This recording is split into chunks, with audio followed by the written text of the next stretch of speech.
Welcome to our channel. Before we dive into today's jaw-dropping story, don't forget to like, subscribe, and hit the bell icon so you never miss an update. Alright, let's get into it. No one paid attention to the girl with her hair tied low, beige flats, and a classic brown leather bag as she walked into the lobby of Blake & Hale Corporation on Monday morning. Everyone was busy. Employees bustled about. New interns gathered nervously at the reception desk. But Ariana Blake was different. She knew every corner of this building. She had grown up here. Today, though, she wasn't here as Charles Blake's daughter, the CEO and founder of the iconic fashion empire. She came under a different name. Ariana L. Carter, a senior fashion marketing student applying for a summer internship. "I want to walk on my own 2 feet, Dad," she had told her father 3 weeks earlier. "No privilege, no referrals. Let me be normal." Her father reluctantly agreed. He left her only one thing, a heartfelt birthday gift, a Hermes Birkin Faubourg limited edition, ordered 2 years in advance from Paris. "One day, you'll understand that its real value isn't in the brand," he said, "but in who gave it to you." Ariana stepped into the elevator, her heart full of excitement. She wore a crisp white blouse, wide-leg gray pants, and no makeup. No one around her guessed she was the sole heiress of the entire corporation. When she arrived at the intern room, the group had already gathered.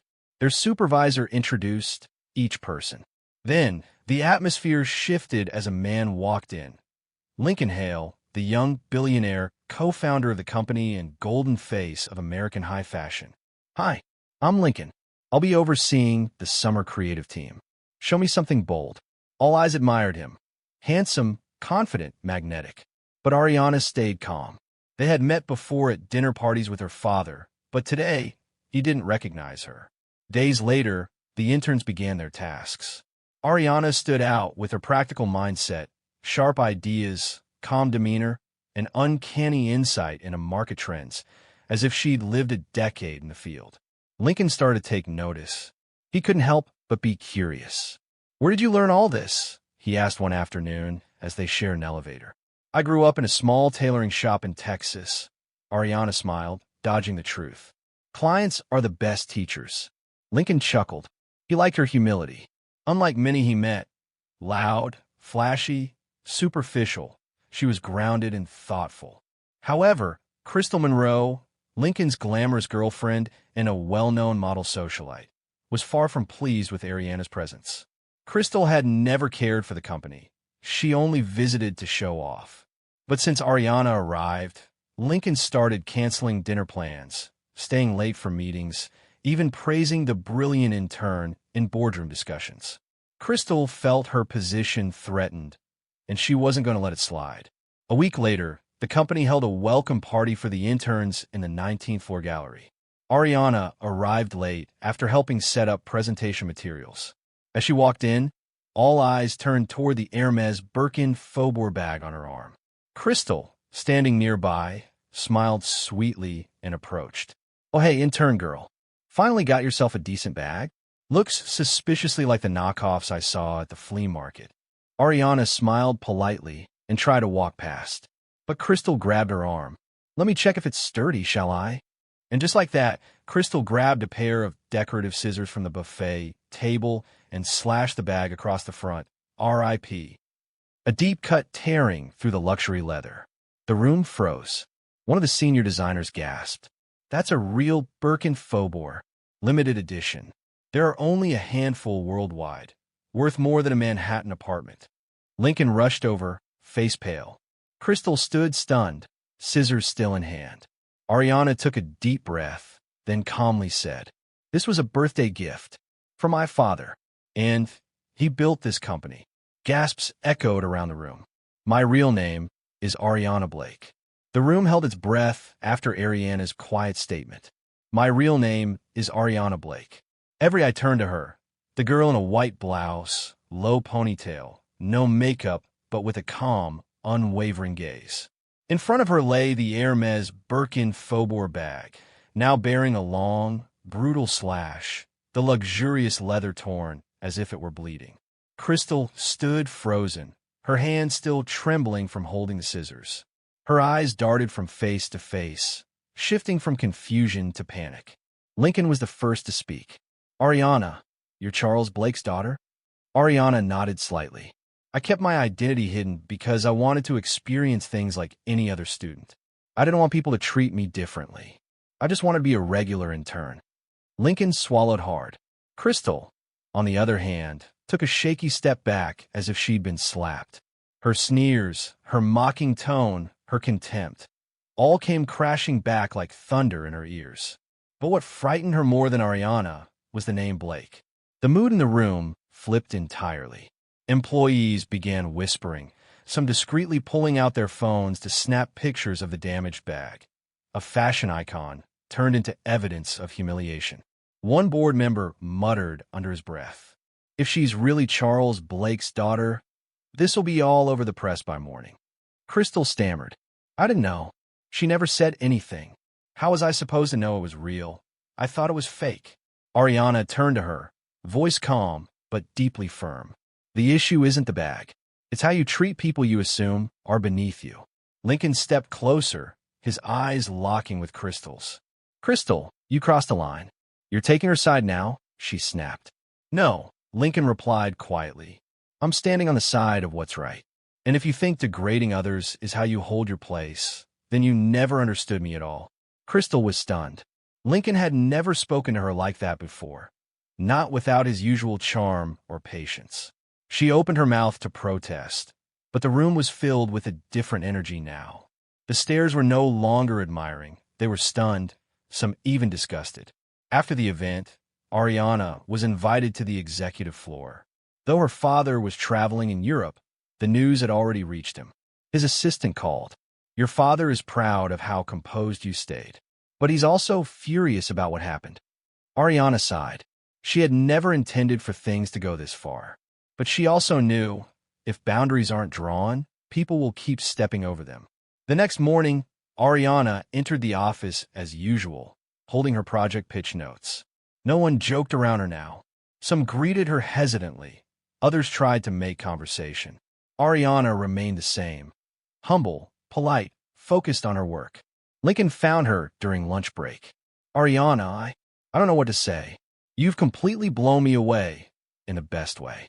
Ariana smiled faintly. "I don't need an apology. I just want to keep working like any other intern." Lincoln looked at her for a moment, then nodded. "Then I hope I can keep learning from you." Meanwhile, Crystal became the center of gossip throughout the company. Footage of the incident had leaked onto the internal network and spread to fashion forums. The public quickly identified the slashed bag as a Hermès Birkin Faubourg limited edition, sold only in Paris. Her actions were labeled as violent, toxic, and classist. A major fashion brand canceled her sponsorship within 24 hours. A prestigious magazine she was set to shoot for next week dropped her without comment. Crystal had lost the very thing she had built her image on, her reputation. That night, alone in a quiet corner of the office, Ariana opened a drawer and gently pulled out the torn bag.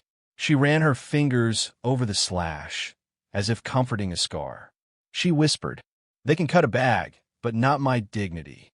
3 days after the incident at the party, the name Ariana Blake became the most whispered phrase inside the headquarters of Blake and Hale Corporation. In the company cafeteria, employees huddled in small groups. "Is she really Charles Blake's daughter? I've worked with Mr. Blake for 10 years. He's never even mentioned her." She turned down every privilege, applied like a regular intern. And Crystal? Totally finished. Ariana, however, remained the only one silent amid all the chatter. She still showed up early each morning, worked diligently, took notes in every meeting, and never once mentioned the damaged bag or her true identity. But the shift in atmosphere was undeniable. Meanwhile, Crystal, having lost all her endorsement deals and been dropped from several events, began a spiral. She showed up at the office wearing a long coat, dark sunglasses, and demanded to see Lincoln. "You have to help me.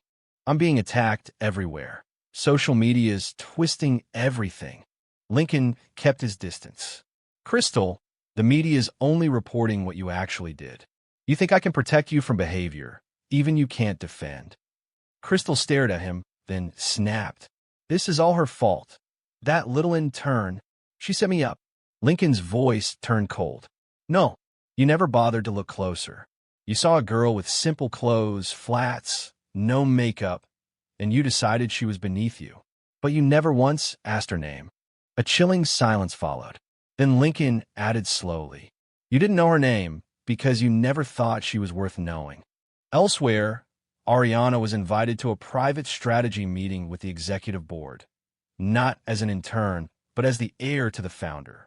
Some of the senior members seemed uncertain, wondering if she intended to claim authority on her father's behalf. But she simply smiled. I don't want to sit in my father's chair. I'm building my own. Her calm confidence earned admiration from many in the room. Lincoln, sitting at the far end of the table, nodded quietly. He realized Ariana wasn't just smart. She was a future leader, rising steadily on her own terms. That evening, Lincoln knocked on Ariana's office door. She was organizing papers, half-finished pitch in one hand. May I come in? As long as you're not carrying scissors, she joked, making them both laugh. Lincoln stepped inside and sat across from her. Ariana, why did you hide your name? Didn't it hurt, letting people treat you like that when they didn't know who you were? Ariana looked up, steady and composed. Because only when they don't know who I am, do they reveal who they are. If everyone bowed just because I'm Charles Blake's daughter, I'd never know who's real and who's not. Lincoln was silent. He looked at her. This young woman who just weeks ago was the quiet intern in plain clothes, and now radiated the strength of someone who chose the hard road to grow. A few days later, Crystal was officially barred from any event or business related to the corporation. No one came to her defense. Even former friends quietly distanced themselves as her reputation crumbled. Online, an article went viral. The name she never knew and the price she paid. It told the full story from a moral perspective. Ariana became a symbol of the new generation, talented, humble, and principled. Crystal, meanwhile, became a cautionary tale about judging people by appearance. That night, Ariana sat by the window of her small apartment, moonlight glinting off the repaired stitches of her Hermes bag. She gently ran her hand over the seam, then wrote in her journal. People often forget to ask someone's name when they assume that person has no worth. But some names, once known, can change the way you see everything. Monday morning opened with an emergency meeting. The entire board of directors, legal team, media department, and HR were present. In the top-floor conference room, the name Crystal Monroe was mentioned for the first time as a liability to the company's image. The legal counsel presented the case. The incident involving Ms. Crystal Monroe has significantly damaged the brand's reputation.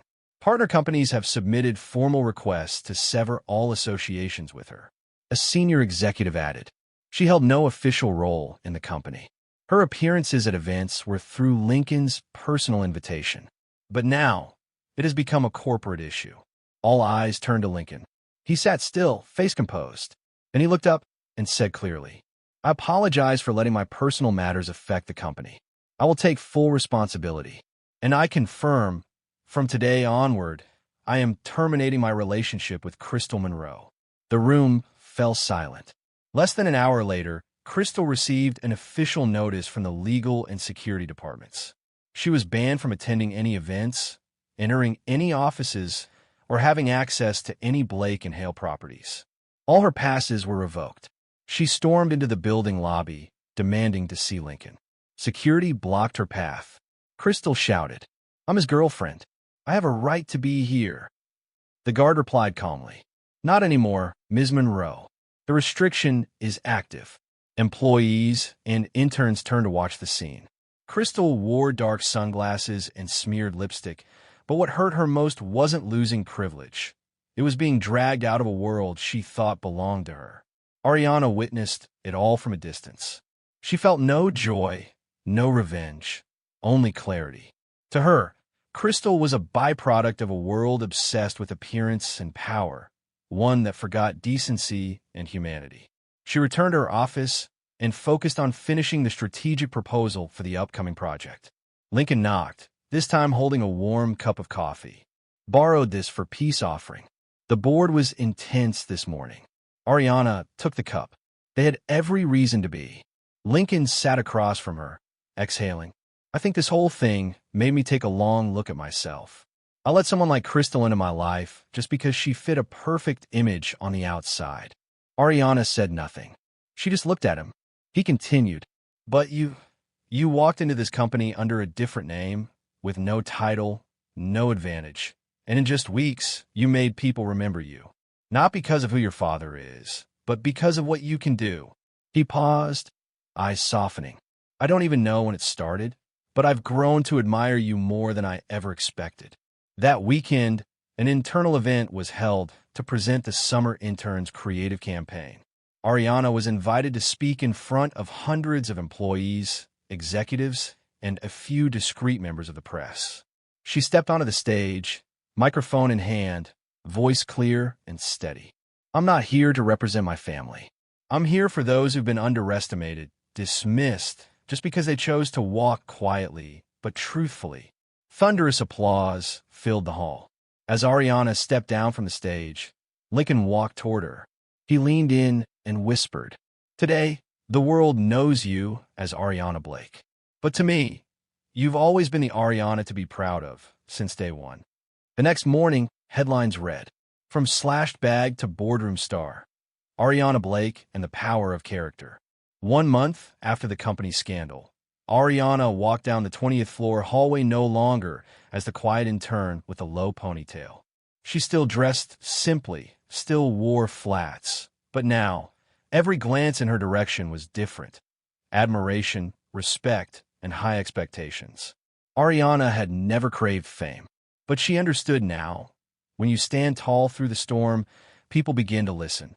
On Tuesday morning, she was invited to the main boardroom, where only top executives and key strategic partners gathered. Charles Blake, her father, had returned from Europe. He entered the room, shaking hands one by one, then stopped in front of his daughter. "I'm not here today to speak to my daughter," he said warmly. "I'm here to speak to one of the most impressive minds from this internship program." Ariana smiled, moved. For the first time, she didn't feel like Charles Blake's shadow, but like herself. Ariana, capable, strong, and earned. After the meeting, Lincoln approached her carrying a small wooden box. Inside was the restored Hermes bag, its once ruined leather now expertly repaired by artisans in Paris. "I wanted you to have it back, but this time not as something broken, but as a symbol." Ariana gently touched the bag. The old slash was now just a fine stitch, like a scar on someone who had fallen, but risen stronger. "Thank you, not just for the bag, but for seeing who I really am." Lincoln paused, then said softly, "I didn't just see you. I believed in you." That evening, during the internship graduation ceremony, Ariana was awarded Outstanding Contributor of the Year. When her name was announced, the entire hall rose in applause. She stepped onto the stage. No speech, no cue cards. Just one honest line. "Thank you for letting me be myself. And thank you for not letting that one cut break me, but drive me forward." Months later, in the main hall of the company, a new display was installed. Inside a glass case sat the Hermes Faubourg bag, alongside a small plaque. "One cut can ruin an object, but not a person with true worth." Ariana Blake. On the cover of Style and Power, a top fashion magazine, Ariana Blake appeared, not with artificial glamour, but with steady eyes, holding the same bag once mocked as a cheap knockoff. Beneath the photo read the headline. She stayed silent when they judged her, then spoke loudest without raising her voice.